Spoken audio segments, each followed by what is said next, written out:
ভাইরে কেন মারলা তুমি? কি কইছে আমার ভাই প্রতারক? আমার ভাই প্রতারক? আমার ভাই তোমার স্বপ্ন পূরণের লেগে এই বিয়েতে রাজি হয়েছে। শুধু তোমারে ভালো রাখার লেগে আমার ভাই এই বিয়েতে রাজি হয়েছে।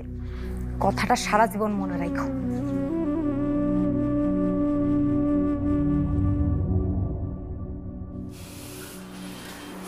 শালা বাবু কি কিছু বলবা?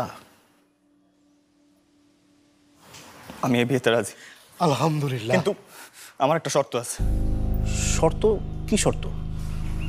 আমার 10 লাখ টাকা দিতে হবে। 10 লাখ টাকা দিয়ে তুই কি করবি? 10 লাখ টাকা দিয়ে ও যা মনে হয় তা করুক।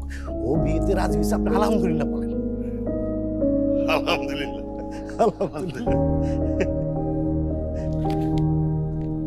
তুমি এই টাকাটা কেন দিতেছো? আপনারা তারা ঘুষ ছাড়া চাকরি দেন না, তাই না? এই নেন আপনার ঘুষের টাকা। আরেকটা কথা, ছোঁয়া যাতে কোনোভাবে না জানে টাকাটা কে দিছে। আচ্ছা, তুমি ছোঁয়ার কে হও?